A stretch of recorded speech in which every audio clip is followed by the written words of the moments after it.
a small plane, deep in the remote Alaskan backcountry. The conditions seemed clear, pilot experienced, yet a tragedy unfolded.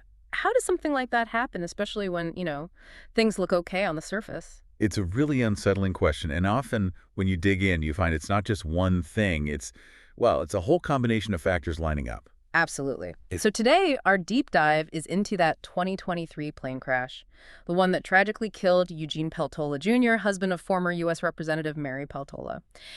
It was, well, more than just a news headline, wasn't it? A really devastating event in an incredibly tough environment. hmm And what we want to do is unpack the final report from the NTSB, the National Transportation Safety Board, on this. Go beyond those initial reports, really trying to understand the intricate mix of things that led to this specific accident. Exactly. The goal here is to pull out some crucial insights. Insights into aviation safety, yes, but also about decision-making when the stakes are high. And just the reality of flying in these really remote places. You'll see how things you might not connect initially can actually converge, sometimes with just terrible results. Okay, so let's set the scene first. Where and what are we talking about? Right. The aircraft itself was a Piper PA-18150 Super Cub, which is like the quintessential Alaska bush plane, a real workhorse. Definitely. They're everywhere up there for a reason. And the crash site. It was northeast of St. Mary's, a small community in western Alaska, near hilly terrain about 70 miles northwest of Holy Cross. We need to stress how remote this is. Oh, yeah. This isn't just off the beaten path. There are no paths, no roads, just wilderness, extreme isolation. So why was he flying? What was the mission? Okay, so the context is important. Mm. Eugene Peltola Jr., a few days before the crash, he'd flown 5 hunters, their guide, and all their gear from Holy Cross out to this airstrip near St. Mary's. And they'd set up camp right there, near the runway. Yeah, right beside it. Then, the day before the accident, the hunting party successfully harvested a moose. Ah, okay, so the flight was about the moose. Exactly. They used satellite messaging to arrange for Peltola to come back and transport the meat. He'd already done one trip, picked up a load of meat. The crash happened when he was taking off with the second load. And that brings us, unfortunately, straight to the NTSB's primary finding, their #1 probable cause. Indeed. And it was pretty stark. The plane was flying overweight, above its maximum takeoff weight. Not just a little bit over, I assume. Well, the report details how it was loaded. Moose meat was strapped into the rear passenger seat area. They used the seatbelt, but also rope. Okay. And more meat was put into the airplane's belly pod. Now, this is significant. The report notes that belly pod did not have tie-down provisions. Meaning the meat could shift around? Potentially, yes. Yeah. After the crash, they found about 150 pounds of meat just sitting in the forward section of that pod. And maybe the most crucial part. Let me guess. No scales were used. You got it. Peltola didn't use scales to weigh the cargo, he seems to have estimated. Wow. And there was maybe some indication he knew it was heavy. There was. One of the hunters reported that Peltola Jr. told him he'd be running on reserve fuel by the time he got back to Holy Cross. That hints, that he was aware of the significant load. So this primary finding, the overweight condition, it really underscores how critical precision is in flying. It's not like throwing an extra suitcase in the car trunk, is it?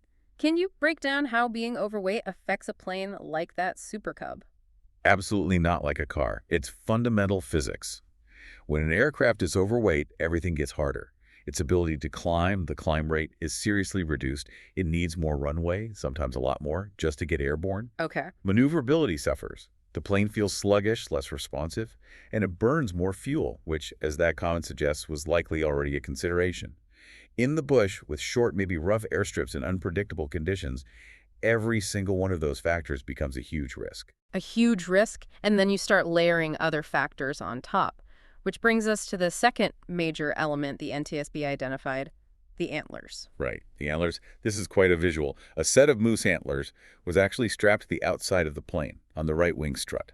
On the outside? Wow. Okay, what did the NTSB say about that? They found it caused 2 key problems: parasitic drag and a lateral weight imbalance. Parasitic drag. Yeah. That sounds bad. Like something just leaching energy. And lateral weight imbalance, so heavier on one side. Exactly. Parasitic drag is basically any drag on the airplane that isn't helping create lift. Think of it like trying to run with your jacket flapping open like a sail. It slows you down, makes the engine work harder just to maintain speed or climb. Okay, got it. And the lateral imbalance, yeah, it means the weight wasn't even side to side. This can make the plane want to roll or turn, requiring constant correction from the pilot, affecting stability and control. Now, is sticking antlers on a plane's strut, is that even allowed? Well, the report notes it's a common practice in Alaska, for convenience, presumably. But, and this is the crucial part, it requires formal approval from the FAA. Oh. Yeah, you need it documented, noted in the plane's logbooks, because any external modification changes how the plane flies. And was there approval for this plane? The NTSB found no evidence that such approval had been granted for the accident airplane. So, common or not, it wasn't an approved modification in this instance. So you've got an overweight plane creating performance issues. You've got unapproved antlers, adding drag and throwing off the balance. A really difficult situation already. What was the third piece of this puzzle? The third piece was the environment itself. The NTSB pointed to turbulent flight conditions right where he was taking off, specifically mechanical wind turbulence and downdrafts. Okay, so not just a smooth takeoff into calm air. Can you explain what that turbulence and those downdrafts actually do to a plane, especially one already struggling? Right. Mechanical turbulence is often caused by wind flowing over uneven terrain, like hills or trees, creating swirls and eddies. Downdrafts are columns of sinking air. For any plane, these can be challenging, causing bumps, loss of altitude, but for a plane that's already overweight, already fighting extra drag, It could be catastrophic. it could push it over the edge. Imagine you're already struggling to climb, and suddenly the air itself pushes you downwards, or strong turbulence makes control difficult. You might simply run out of performance, run out of the ability to climb away from the terrain. So these three things, the weight, the antlers, the wind, they weren't separate issues in the end. They all came together. That's exactly what the NTSB concluded.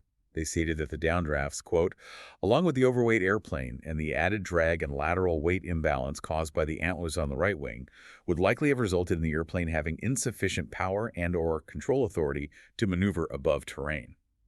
Basically, the plane couldn't overcome the combined forces acting against it. And the NTSB's Alaska chief, Clint Johnson, he really summed it up, didn't he? He laid it out so clearly. He did. His quote is powerful because it highlights the cumulative effect. He said, number one was obviously the overweight condition. No ifs, ands, or buts there. Straightforward. Factor 1. Then the parasitic drag from the antlers that were attached to the right wing. Factor 2. The unapproved modification. And then also the last thing would be the wind, the mechanical wind turbulence at the end of the takeoff area, Factor 3. The environment. which unfortunately led to this accident. And then he added that critical line. If you would have been able to take one of those items out, we probably wouldn't be having this conversation. But those things all in combination led to this tragic accident. It's such a vital lesson, and not just in aviation. Accidents are so often not about one single mistake, but about a chain. Multiple vulnerabilities, multiple small decisions or conditions lining up in just the wrong way. Break any link in that chain. And the outcome might be completely different. It really makes you think. So what happened immediately after the crash? Well, 2 of the hunters were right there at the site. They were able to provide aid to Peltola almost immediately. But sadly, it wasn't enough. No. Tragically, he died from his injuries within about 2 hours. And the location played a role there too, didn't it? Being so remote. Hugely. The report mentions the site was about 400 miles from the nearest hospital, accessible only by air. Getting advanced medical help there quickly was just impossible. It's a stark reminder of the stakes involved in operating that far out. Just briefly, tell us a bit about Eugene Peltola Jr. He wasn't an inexperienced pilot, was he? No, not at all. He had a long career. He was a former Alaska Regional Director for the Bureau of Indian Affairs, worked for decades with the U.S. Fish and Wildlife Service, highly respected. And his pilot credentials.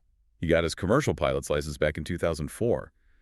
The report does note he required corrective lenses for vision at all distances. And of course, his connection to public life through his wife, Mary Peltola, the first Alaska native elected to Congress. Yes, that brought, understandably, a lot of attention to this tragedy. But the core of the NTSB's work is really about the mechanics of the accident itself, the human factors involved in the piloting decisions within that challenging system. So as we wrap up this deep dive, what's the core lesson you take away from the NTSB's findings on this tragic crash? For me, it really drives home how thin the margins can be in aviation, especially in demanding environments like the Alaskan bush. It shows how seemingly separate factors, a decision about weight, A common but unapproved practice like carrying antlers externally and unpredictable weather can compound each other. Yeah, it wasn't just one thing, it was the fatal combination. Exactly. It highlights how human decisions about loading and configuring the aircraft, when mixed with environmental challenges, can overwhelm even an experienced pilot and a capable aircraft. It really leaves you with a sobering thought, doesn't it? Beyond just aviation, what does this tell us about how small deviations, maybe things that seem minor or are even common practice, can add up in any complex situation? That's the bigger question, I think. How do we balance that necessary resourcefulness you need in tough, remote places with the absolute necessity of sticking to safety protocols? They seem like they could be in tension sometimes. Right. And what lessons can we maybe take from this tragic event about our own decisions, even far away from a cockpit? How do we account for those unseen factors, those potential combinations that could turn a small risk into something much larger? That's definitely something to think about. How small choices can interact with the unexpected. A critical lesson indeed.